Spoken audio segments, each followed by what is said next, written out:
मला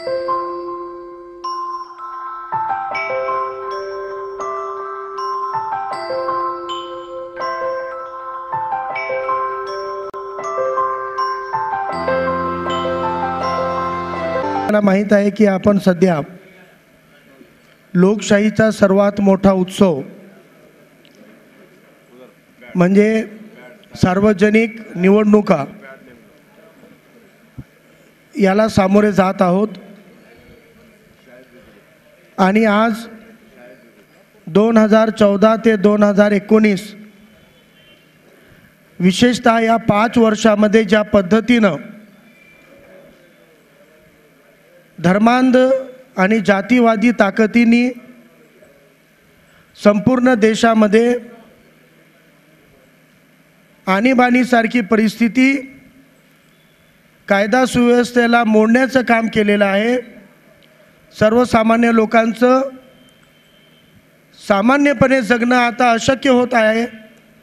असुरक्षितता वाढलेली आहे। देशाची आर्थिक परिस्थिती डबघाईला गेलेली आहे। आणि गेल्या 60-70 वर्षामध्ये विशेषतः जी प्रस्थापित राजकीय पक्ष आहेत ते सामान्य जनतेला संवैधानिक मूल्य आणि अधिकाराची त्यांची रक्षा करू शकले नाहीत आणि संविधानाला अनुकूल असा समाजसुद्धा निर्माण करू शकले नाहीत। त्यामुळे जे वंचित होते, जे मागासलेले होते ते अधिक वंचित बनत गेलेले आहेत आणि मूठभर भांडवलदार लोकांनी राजकारणावर आणि सगळ्या देशावर आपलं नियंत्रण मिळवलेलं आहे। अशा वेळेमध्ये मोदी सरकारला त्यांच्या पापाचं फळ काय आहे ते देण्याचं काम देशाच्या जनतेवर आहे। आज संपूर्ण देशामध्ये ये शहा आणि मोदीची जोडीला थांबवण्यासाठी जनता एकजूट झालेली आहे। परंतु महाराष्ट्राच्या बाबतीमध्ये सांगायचं झालं तर खूप दुर्दैवी परिस्थिती आहे। महाराष्ट्रातल्या तथाकथित सेक्युलर पक्ष म्हणून जे घेतात, प्रमुख विरोधी पक्ष म्हणून ज्यांच्यावर काही जबाबदारी येऊन पडली होती, गेल्या 5 वर्षात त्यांनी विरोधी पक्ष म्हणून जनतेचे प्रश्न तर मांडलेच नाहीत, परंतु या निवडणुकीमध्ये महाराष्ट्रातले सेक्युलर पक्ष ज्यांना आपण काँग्रेस राष्ट्रवादीच्या नावानं ओळखतो, यांनी संपूर्ण महाराष्ट्र हा भाजपला, सेनेला विकून टाकलेला आहे। आणि अशा परिस्थितीमध्ये या महाराष्ट्रामध्ये जर आपल्याला धर्मांध शक्तींना थांबवायचं आहे तर या परिस्थितीमध्ये आपल्याला जनतेचं कौल ओळखता, जनतेचं मत ओळखता एक नवीन पर्याय या महाराष्ट्राला निर्माण करून देण्याची जबाबदारी राजकीय पक्षावर नव्हे, सर्वसामान्य जनतेवर येऊन पडलेली आहे। म्हणून सर्वसामान्य जनता ही या महाराष्ट्रामध्ये माननीय प्रकाश बाळासाहेब आंबेडकर यांच्या नेतृत्वाखाली सर्व वंचित घटकांना सोबत घेऊन आणि सर्व संविधानवादी लोकशाहीवादी लोकांची मतं आपल्या बाजूला करून एक नवीन वादळ या महाराष्ट्रामध्ये आज समोर आलेला आहे। अशा परिस्थितीमध्ये जेव्हा या देशातील मागासलेले आणि अल्पसंख्याक घटक आपला प्रतिनिधित्व संसदेमध्ये हरवून बसलेले आहेत, गेल्या 15 वर्षामध्ये कोणत्याही SC STच्या खासदारानं लोकसभेमध्ये महाराष्ट्रातल्या SC ST मायक्रो OBC घटकांचं आवाज उचललेला नाही आहे आणि अल्पसंख्याक मायनॉरिटीचं तर अंतुलेचं एकमेव अपवाद वगळता 15 वर्षात मुसलमानांचा प्रतिनिधीसुद्धा संसदेमध्ये गेला यांनी पाठवला नाही। म्हणून सर्व वंचितांना एकजूट होऊन या महाराष्ट्रामध्ये तथाकथित सेक्युलर पक्षांना धडा शिकवण्यासाठी गेल्या 5 वर्षात त्यांनी जे अपयशी झाले त्याचा धडा शिकवण्यासाठी आणि एक नवीन पर्याय या महाराष्ट्राला देण्यासाठी सुराज्य सेना या संघटनेनं बाळासाहेब आंबेडकरांच्या दोन्ही लोकसभेच्या जागेवर सोलापूर आणि अकोला, त्याच पद्धतीनं नांदेड सहित 6 लोकसभेवर जिथं आमची पक्ष आहे, संघटना आहे, सुराज्य सेना हे राजकीय संघटना आहे, पक्ष नाही आहे. आमची संघटना जिथं आहे, शेतकरी आणि तरुणांमध्ये, बेरोजगारांमध्ये जिथं जिथं आमचं काम आहे त्या त्या ठिकाणी आम्ही उमेदवारांना 6 उमेदवारांना आम्ही या वंचित बहुजन आघाडीच्या आज समर्थन जाहीर करत आहोत. त्यामध्ये नांदेडसुद्धा आहे. आता एक प्रस्तावना माझी जी आहे, मी अधिक न लांबवता फक्त नांदेडच्या लोकसभेच्या बाबतीमध्ये मी एक मुद्दा मांडणार आहे. नांदेडच्या मध्ये सुराज्य सेनेनं सगळ्या वंचितांना सोबत घेऊन गेल्या काही महिन्यापासून आम्ही एक चळवळ चालवली आहे की मुस्लिम समाजाला प्रतिनिधित्व द्या. हे काही धर्म आणि जातीचा मुद्दा नाही आहे, परंतु धर्म आणि जातीच्या नावानं जर एखाद्या घटकाला तुम्ही जर संवैधानिक अधिकारापासून दूर ठेवत असाल तर त्याच घटकाला संवैधानिक अधिकार मिळवून देण्यासाठी तुम्हाला त्या धर्म आणि जातीचा म्हणून विचार करावा लागेल. म्हणून आम्ही मुस्लिम उमेदवार द्या ही मागणी केली, परंतु काँग्रेसनं 2 ठिकाणी जिथं मुस्लिम उमेदवार येण्याची त्यांना शक्यता दिसली आणि जिथं बाळासाहेब स्वतः येण्याची शक्यता दिसली अशा ठिकाणी आपले 1.5 उमेदवार त्यांनी लोकसभेमध्ये उभे केलेत की वंचित बहुजन आघाडीच्या उमेदवारांना पाडण्यासाठी. आज महाराष्ट्रातून आमचं असं सुराज्य सेनेचं मत आहे की औरंगाबाद येथून आमदार इम्तियाज जलील हे एकमेव मुस्लिम उमेदवार लोकसभेमध्ये जाऊ शकतात, निवडून येण्यासारखी परिस्थिती आहे. आणि बाळासाहेब आंबेडकर हे सोलापूर आणि अकोला दोन्हीकडून लढत आहेत, कारण या काँग्रेसनं गेल्या वेळेला त्यांच्यासोबत जे दगाफटका केला त्याची काळजी म्हणून 2 लोकसभेमधून बाळासाहेब लढत आहेत आणि या दोन्ही लोकसभेवर मुस्लिम समाज बाळासाहेबाच्या मागं राहणार आहे. परंतु यामुळं त्यांनी हिदायत पटेल नावाच्या एका उमेदवाराला अकोल्यामध्ये जाणीवपूर्वक उभं केलं आणि औरंगाबाद येथून अर्धा उमेदवार माजी आमदार अब्दुल सत्तार हा काँग्रेसचा माजी आमदार, काँग्रेसचा अर्धा उमेदवार आहे, परंतु ही पूर्ण खेळी प्रदेश अध्यक्ष अशोक चव्हाण यांची आहे. कारण त्यांना कधीही मुस्लिम प्रतिनिधित्व असेंब्लीमध्ये आणि पार्लिमेंटमध्ये मान्य नाही. त्यांनी मुस्लिम समाजाची आणि वंचित समाजांची नगरपालिका, ग्रामपंचायत आणि महानगरपालिकेची पातळी फिक्स केली, याच्यावर जाऊ द्यायचं नाही. हे त्यांचं संघी विचारधारेशी केलेलं ॲग्रीमेंट आहे आणि हे ॲग्रीमेंट मोडून काढण्याचं काम महाराष्ट्राची जनता करणार आहे. म्हणून आम्ही अपील करतो, सगळ्या वंचितांना वाटते आपला उमेदवार लोकसभेत जावा तर संपूर्ण महाराष्ट्रातल्या वंचित समाजाला बाळासाहेबांच्या मागे उभं राहण्याची गरज आहे. अगर पूरे महाराष्ट्र के मुसलमान बाड़ा साहब के पीछे खड़े रहेंगे तो औरंगाबाद लोकसभा में सभी समाज के मतदार इम्तियाज जलील के पीछे खड़े रहेंगे.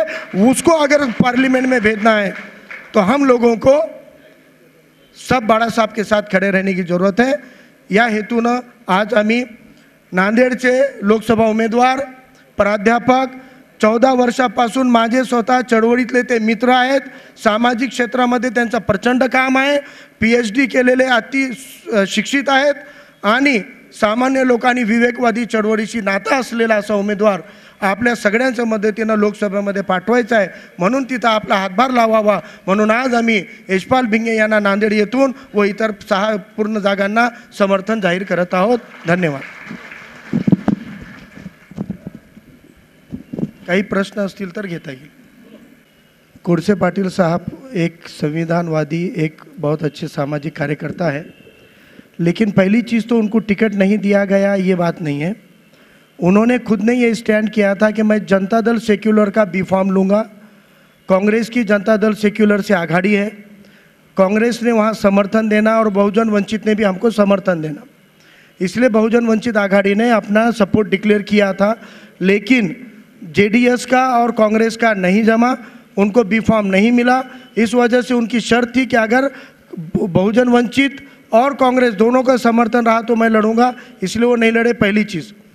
दूसरी चीज़ है कि संविधानवादी जितने भी हमारे सेक्युलर जहन के आम लोग हैं, ये लोग धर्मांध ताकतों के बारे में ज़्यादा अलर्ट रहते हैं। इसलिए कोई नया तजुर्बा करते वक्त एक झिझक रहती है कि कहीं ऐसा नहीं है तो कहीं वैसा नहीं है।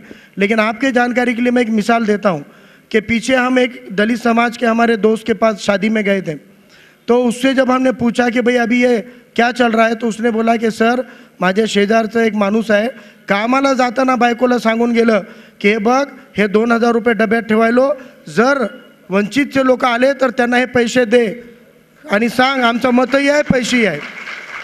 वंचित आघाड़ी की लड़ाई वंचित घटक एक इनकलाब के तौर पे लड़ रहा है, एक परिवर्तन के तौर पे। यहाँ पे फंड की कमी नहीं है, क्योंकि यहाँ वोट देने वाले वोट वो परिवार में 5 होंगे लेकिन पैसे 5000 देने की तैयारी से है। इसलिए फंडिंग के बारे में ये डाउट करना, ये करना, ये ख्याली बातें। एक आखिरी चीज़ है, जमहूरियत में, लोकतंत्र में एक्सपेरिमेंट और तजुर्बे करने पड़ेंगे। अगर कोई सियासी मूवमेंट चुनाव में उतरती है और आप उसको तजुर्बा करने का इख्तियार नहीं देते हैं तो ये जमहूरियतों में आज़ादी के ऊपर उल्लंघन हो जाएगा, और तजुर्बे करने के बाद ही कामयाबी मिलती है। और ये तजुर्बा यकीनन महाराष्ट्र में कामयाब होगा, और जो महाराष्ट्र के आवाम को तीसरा विकल्प चाहिए वो मिल जाएगा। उनके इल्ज़ाम के साथ अगर वो पुरावा या सबूत दे देते तो बहुत अच्छा होता, लेकिन जैसे कि मैंने कहा सबूत के बिना जो इल्ज़ाम होता है वो उनका डाउट होता है, शंका शक होती है, और शक उनको आने की वजह वो खुद साफ करें। और मैंने तो कहा कि तजुर्बों के ऊपर इल्ज़ाम लगाना ये सेक्युलर जहन वालों की इनसिक्योरिटी को दर्शाता है। नहीं, तो उनका शक गलत है, ये हम दावे से बोल रहे हैं कि फंड के सोर्स हमारा कार्यकर्ता, हमारा वोटर है, अपने जेब से पैसा देके फंड खड़ा कर रहा है, उसके फंड के ऊपर काम चल रहा है।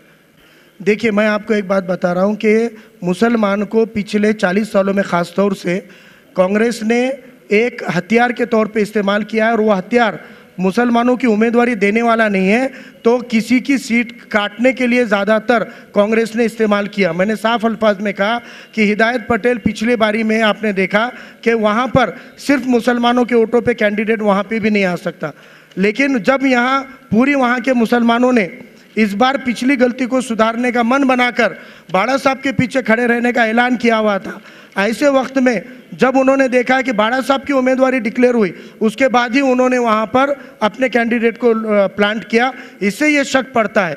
और मैंने कहा कि औरंगाबाद में ये परिस्थिति है कि तमाम वंचित इम्तियाज़ जलील के साथ में खड़े हुए हैं, और अगर हम तमाम वंचितों के साथ खड़े रहेंगे तो यकीनन वहाँ पे आएगा। और वंचित आघाड़ी ने 4 उम्मीदवारों को टिकट दिया ना, तो कांग्रेस ने कोशिश करनी चाहिए थी कि जहाँ पे कम से कम मुस्लिम उम्मीदवार है वहाँ अपना कैंडिडेट तो ना दे, क्योंकि इस कौम को हक दिलाने की जिम्मेदारी 70 साल से वोट लिए वाले कांग्रेस को भी है ना। नहीं, जहाँ मुस्लिम कैंडिडेट प्लांट, मैंने बोला हमारी डिक्लेयर होने के बाद किया, प्लांट है।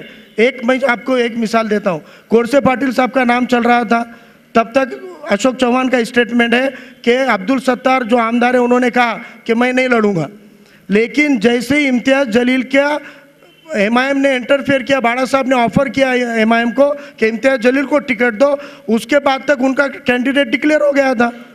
फिर भी उन्होंने ये कहा कि नहीं मैं अपक्ष लड़ूंगा, लेकिन मैं लड़ूंगा।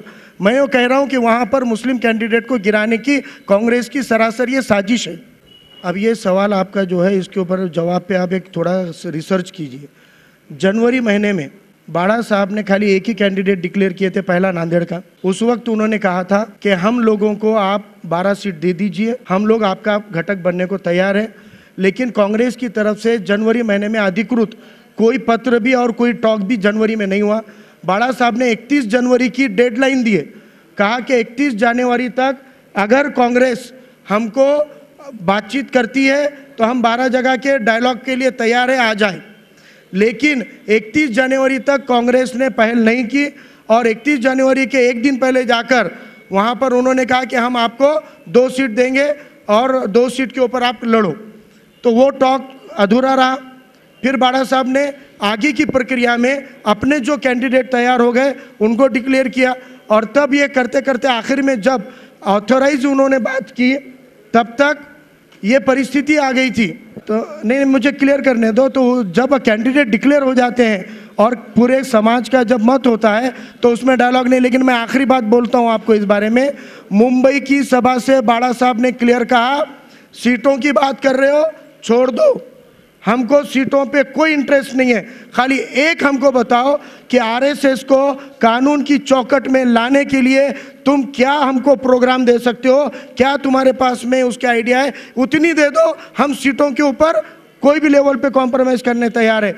लेकिन कांग्रेस ने इसके ऊपर जवाब क्या दिया कि तुम ड्राफ्ट बनाओ, और ये अन्ना आंदोलन में यही किया था, लोकपाल बोले तो तुम ड्राफ्ट बनाओ, और कितना खिलवाड़ हुआ आपको मालूम है। तो ये इनकी चाल होती है कि खुद कुछ करेंगे नहीं, किसी को करने देंगे नहीं। देखिए, मैं दो बातें हैं, आपके दो सवाल है। पहला सवाल है समय क्यों लगा।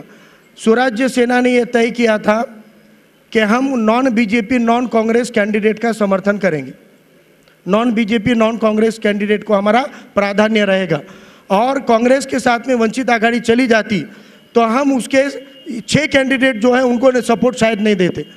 ऐसी परिस्थिति में बाड़ा साहब के जैसा लड़ा हुआ है तो जिसका पार्लियामेंट में जाना ज़रूरी है वो तो हम तब भी देते, लेकिन बाकी कैंडिडेट को नहीं दे सकते। इसलिए हमने सोचा कि इनका पहले आघाड़ी का निर्णय हो जाए, फिर हम देखते हैं कि हमारी जहाँ ताकत है वहाँ हम कैंडिडेट देकर सपोर्ट देंगे। ये पहला सवाल। दूसरा आपने क्या पूछा। देखिए, एक चीज़ है कि हम 15-20 सालों से खुद भी सेक्युलर मूवमेंट का हिस्सा रहे हैं। हमने हमेशा धर्म जाति के नाम पे काम करने वाले पक्षों से दूरी रखी है। लेकिन आज हमारा सवाल ये है कि इन 70 सालों में इन धर्म और जाति के नाम की पार्टियों को कभी बढ़ावा नहीं मिला था, पिछले 10-15 साल में बढ़ावा क्यों मिल रहा है। सेक्युलर कहने वाली पार्टियों ने छोटे छोटे घटकों को नज़रअंदाजी करके उनको इतना वंचित बना दिया कि अब उनको इनसे उम्मीदें नहीं रही, इसलिए उन्होंने उनको भी अब छोड़ने का काम किया। समाज उधर जा रहा है। इसका जवाब सेक्युलर कांग्रेस दे कि आज तक 50 साल की एमआईएम महाराष्ट्र में कभी एक नगर सेवक चुना के नहीं लाई, फिर पिछले 7 साल में एमआईएम की ताकत इतनी क्यों बढ़ रही है। ये चीज़ है। दूसरी चीज़ है कि हम मुस्लिम समाज का घटक बोलकर मुस्लिम समाज के बारे में लड़ने के लिए आए हैं, और यहाँ पर हम यहाँ बाड़ा साहब का जो एक व्यापक आंदोलन है, जब बड़े मकसद को पाना होता है तो हमको कुछ चीज़ों को नज़रअंदाज करते हुए बड़े मकसद को हासिल करना है कि वंचितों को सत्ता में शामिल करना है। कांग्रेस से मोहब्बत के लिए युति नहीं करनी थी, हमको ये चाहते थे कि मोदी को रोकने के लिए एक विकल्प बनाने की जो कोशिशें हो रही है। लेकिन कांग्रेस की खुद की नीयत, मैंने जैसे बताया, कांग्रेस दिसंबर तक या 3 चुनाव के नतीजे आने तक कांग्रेस का जो मौक़िफ़ था वो बहुत अच्छा था, सबको साथ लेने का था। लेकिन उसके बाद की कांग्रेस पे गौर करोगे तो कांग्रेस ने सबको छोड़ा। आपके मैं मिसाल देता हूँ कि अकेली वंचित आघाड़ी नहीं है, यहाँ पर उन्होंने जो सीपीआई सीपीएम को लास्ट मोमेंट तक साथ रखा, बाएं बाजू की ताकतों को, उनको एक सीट भी नहीं दी। सपा को बसपा को भी एक सीट मांगी थी, उनको भी नहीं दी। यानी हर घटक को उन्होंने दूर इसलिए रखा क्योंकि अब उन्होंने जीतने की लड़ाई कांग्रेस महाराष्ट्र में नहीं लड़ रही है, तो बीजेपी को जिताने की लड़ाई लड़ रही है। ये समझ में आने के बाद बाड़ा साहब ने फैसला किया कि हमको अब ये कांग्रेस के साथ नहीं जाना है।